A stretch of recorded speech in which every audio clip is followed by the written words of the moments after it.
Dobar dan i dobrodošli na kanal Agrosrce. Moje ime je Aleksandar i danas ću vam pokazati kako sam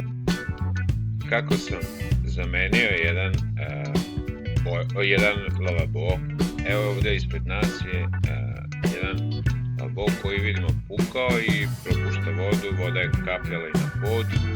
Zbog toga moramo da ga zamenimo. Prvo što sam uradio, ovu keramičku nogu sam izvadio, zavrnuo ventile i oslobodio ova Brinox creva sa ventila. Dalje odvijam ove šrafove koji drže, u stvari matice koje drže lavabo fiksiran za zid. Znači samo ih otpuštam, ne do kraja, nego ih popuštam da posle mogu rukom da ih otvrnem.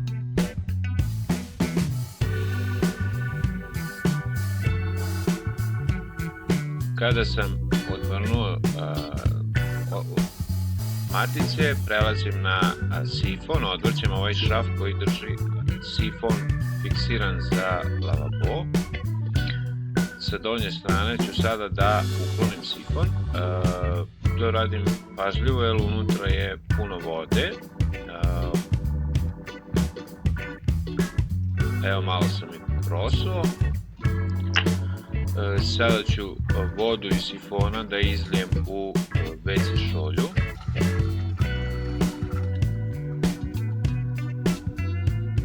I sifon ću ostaviti, što je potrebno posle da ga vratim kad postavim novi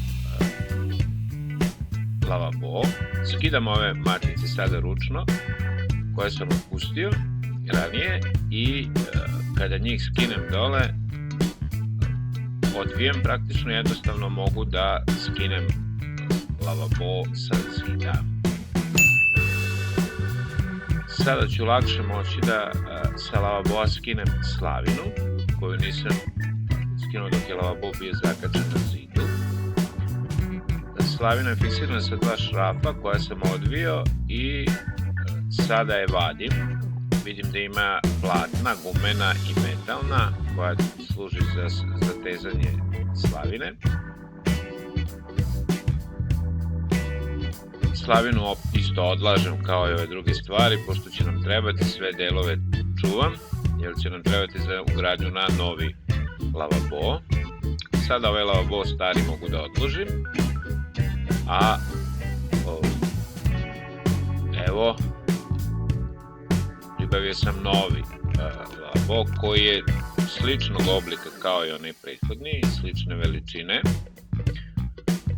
Ono što je značajno je da za ugradnju ne moram da pomeram ove šrafove, jer je razmak odgovarajući isti kao i kod onog prethodnog lavaboa.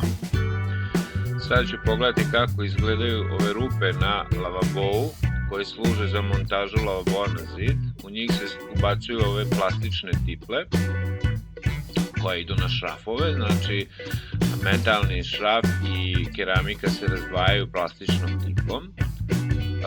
Postavljam lavabo na njegovo mesto i sada ubacujem prvo plastičnu tiplu, pa metalnu, pa onda ne tiplu nego plastičnu platnu, pa metalnu platnu, pa onda maticu. Znači zavrćem sve prvo rukom, a onda malo pritegnem i uz pomoć ovoga ključa za zatezanje.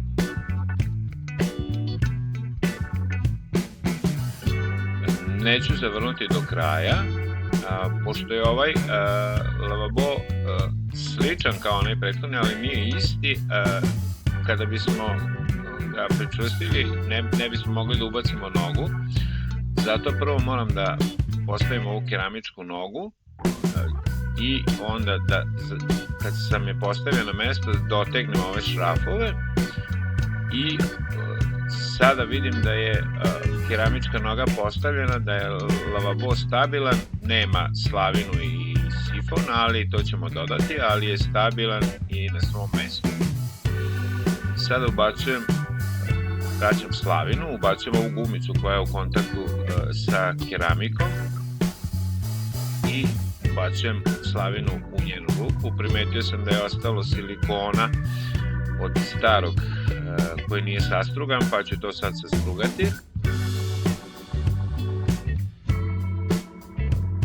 Vidimo ovde sa strane i primer kako se montira jedna isto slavina koja je malo bolje snimljen, pokazuje kako se namešta. Vidimo ova ima jedan šraf, naša je ista, ali ima dva šrafa.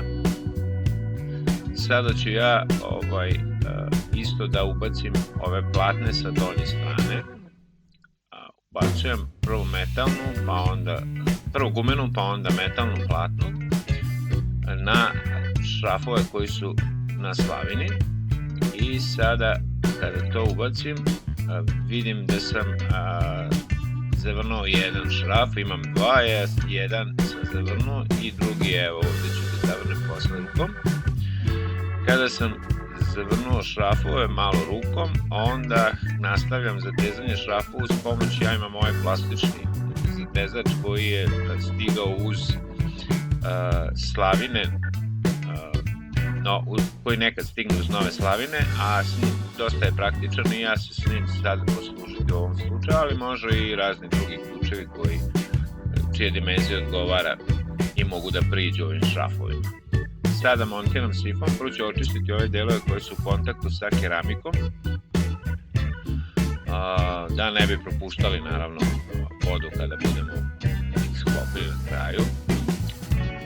Stavljam sifon sa donje strane, a s donje strane rešetku i šraf i sada sam samo rukom malo uvrnuo, čisto da vidite, uvrnuo sam malo rukom, nisam do kraja. Sada ću trebati to da zategnem, a to radim tako što sa donje strane pridržavam sifon na svom mestu, a s gornje strane zatežem šraf koji steže sifon i fiksira ga za lavabo.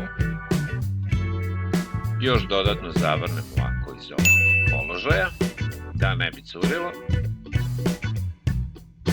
I sada nam ostaje da ubacimo sa donje strane sifon u kanalizacionu cev. Videli smo kako to izgleda, postoji guma u kanalizacionu cevi u kojoj treba da uguramo sifon. Smo to završili, ubacujemo ove prinos creva, fiksiramo za ventile, zatežemo prinos creva da ne bi voda curila tuda. Ja to radim uz pomoć ovog podesivog ključa, zatežem šrafove i pustio sam vodu na ventilima. Evo sada vidimo da sve funkcioniše i radi, znači da je bojler spreman za upotrebu. Još nam preostaje da proverim